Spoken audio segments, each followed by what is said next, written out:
Buenas tardes, me encuentro en la Fundación Génesis con el consejero en adicciones Mauricio Moreno. Buenas tardes, Mauricio. Hola, buenas tardes, ¿cómo estás? Bien, gracias. Bueno, te voy a hacer unas preguntas acerca de la adicción. Ujú. Entonces, la primera pregunta es, ¿qué es la adicción a las drogas? Bueno, la adicción a las drogas, digamos que es una palabra bastante grande en el sentido de que en el consumo de las sustancias psicoactivas, pues están los usadores, están los abusadores y están los adictos, ¿sí? Un usador de sustancias pues es aquella persona que esporádicamente consume algo, puede ser una copa de alcohol, puede ser un pase, un clon de cualquier cosa.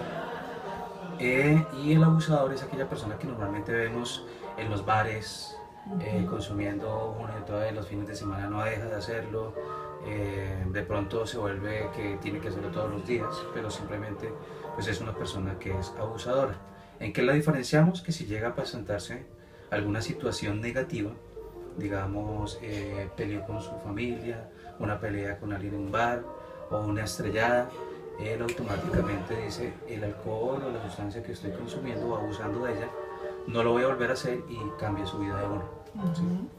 En el caso de un adicto, pues es aquellas personas que a pesar de que se pelean en los bares, se estrellan, tienen situaciones bajo el consumo, no dejan de serlo y siempre hay una disculpa, digamos, en el sentido de que no, es que este día esta persona me estaba provocando, ese día fue que me cerraron, siempre hay, digamos que una disculpa, sin embargo, continúa haciéndolo y no lo deja de hacer. Ahí ya hablaríamos de un problema de adicción, que si lo vemos ya desde la perspectiva del cerebro, la obsesión y la compulsión ya se ha ido desarrollando. ¿Y qué significa eso? Que ya en su cerebelo, donde están los instintos, se desconecta en algún momento de su lóbulo frontal, ¿cierto? Y entonces ya no mide los valores ni mide las cosas, sino que simplemente se guía por esto, se vuelve ya una necesidad que va más allá de algo que pueda controlar por su propia voluntad. Okay. ¿Cuáles son los daños que puede llegar a producir esta adicción? Bueno, los daños son inmensos, está lo biológico, lo psicológico y lo social. Entonces en lo biológico, digamos que si es una persona que tiene una predisposición hacia la bipolaridad, hacia la esquizofrenia, la depresión, alguna de estas enfermedades psiquiátricas, puede llegar a desarrollarla, ¿cierto? Y al desarrollarla pues se convierte ya no solamente en un diagnóstico en adicción, sino un doble diagnóstico. Eh, lo otro también que a nivel biológico puede pasar es que también, dependiendo de las sustancias, hay enfermedades que se desarrollan, ¿cierto? Entonces, en el caso pues, del alcoholismo, se puede desarrollar una demencia precoz, ¿sí? Un adolescente o un adulto que consuma, pues, empezar a tener problemas de memoria, de comportamiento, o sea, pueden pasar muchas cosas. En el consumo de sustancias como la marihuana, pues son algunas de las activadoras de la esquizofrenia, ¿cierto? Y la bipolaridad, ¿cierto? Y otras sustancias pueden pues, llegar a desarrollar psicosis continua, ¿cierto? Parecida a una esquizofrenia. Entonces, digamos, ese es el aspecto biológico. En lo psicológico, pues son personas que si empezaron su consumo a temprana edad, pues no maduran, ¿cierto? Sí. Emocional y sentimentalmente no maduran, no crecen, se vuelven, digamos que en cierta forma, niños o bebés o adolescentes, a pesar de que tengan 40, 50 años, ¿cierto? En lo psicológico, en lo social, pues empieza a haber un problema con estas personas que consumen ya sustancias y son las típicas personas que a veces terminan en un sanatorio por enfermos, ¿cierto? O porque atacaron a alguien, entonces ya se convierte en una cuestión ya más criminal y terminan en alguna cárcel. ¿Qué más así? Y espiritualmente, pues la pérdida de los valores, o sea, son las personas que si en algún momento fueron criados en un ambiente espiritual donde tenían el respeto por las personas, el amor, la fe, la confianza, la esperanza, digamos todo esto, pues con el abuso de la sustancia se va perdiendo. Entonces son personas que terminan a veces haciendo traficantes de sustancias, vendiendo su cuerpo para poder obtener sustancias, agrediendo a la familia para poder conseguir cosas. Bueno, hay una infinidad de situaciones donde se puede evidenciar todo esto que tiene que ver con lo espiritual. Ok. La gente cree y tiene la idea de que las drogas se dan solo en los estratos bajos. ¿Esto es así? No. Digamos que el consumo de sustancias se puede retomar desde la aparición de los seres humanos, ¿cierto? Y a veces, pues, si nosotros nos ponemos a ver películas, por ejemplo, de los romanos, de los griegos, a veces vemos como todos estos bacanales, todas estas cosas, y es donde podemos evidenciar que el consumo de sustancias, ¿cierto? Existe desde muy antes del siglo I, digámoslo así, y donde no necesariamente ha sido único y exclusivamente de las clases menores, sino que también las clases de altos rangos sociales las consumen, solo que digamos que en algunas épocas de la vida, dependiendo de las épocas de los humanos, se han evidenciado más y otros donde se ha evidenciado menos.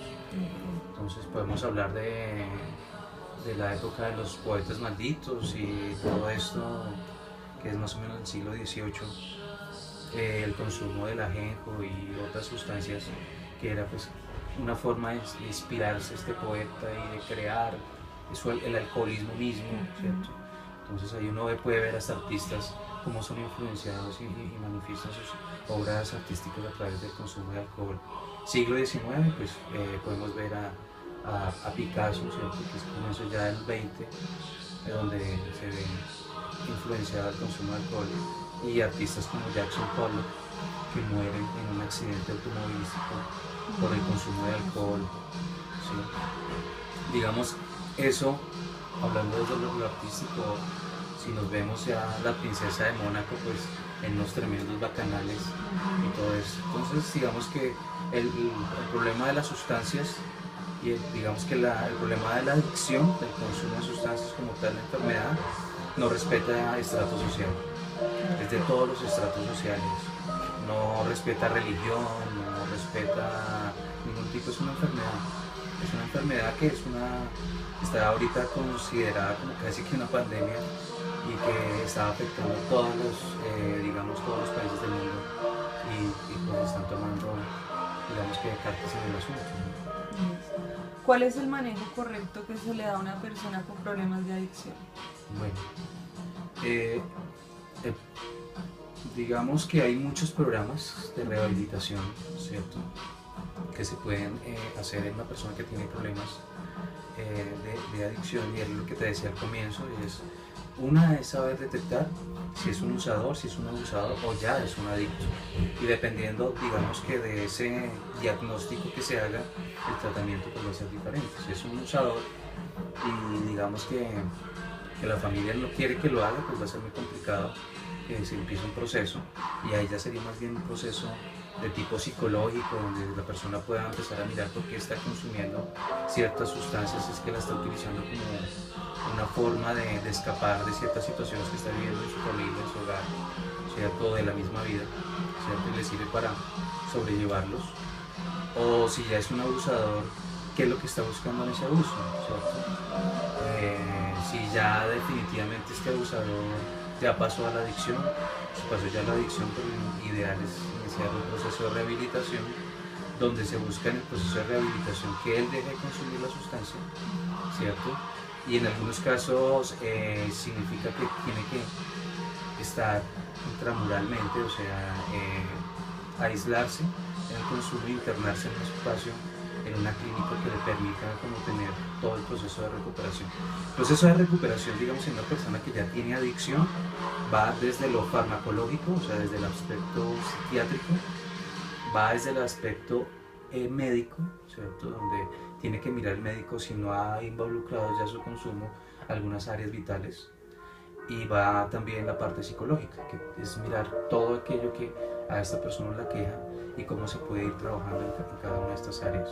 Farmacológicamente, digamos que lo que hace el psiquiatra es dependiendo de la sustancia de la que se esté desmontando o esté tomando distancia, pues manejar ansiedad, manejar un montón de cosas que genera pues ya la ausencia de la sustancia, ¿no?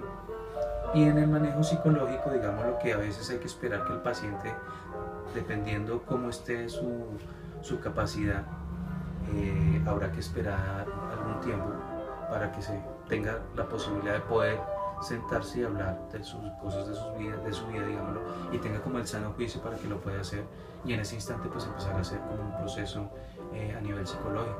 Inicialmente pues tendrá que ver todo lo que tiene que ver con el aspecto de la familia, su relación con la familia. Si ya es mayor, pues entonces cómo fue su vida en la adolescencia, cómo la vivió, cómo la sintió, cómo la experimentó, desde cuándo empezó a tener un uso de las sustancias, por qué la empezó a usar, ¿cierto? Ver las consecuencias que ha tenido este consumo de las sustancias y empezar a mirar, pues digamos, a partir de su personalidad, ejercicios que sirvan de afrontamiento adecuados, que no sean el de consumir sustancias, ¿cierto? O apegarse a otro tipo de situación, porque a veces se puede haber la tendencia de que para de consumir una sustancia y eso se sustituye por otra. Entonces, pues la idea es que no sea eso. Bueno, muchas gracias, Mauricio. Con gusto. Gracias.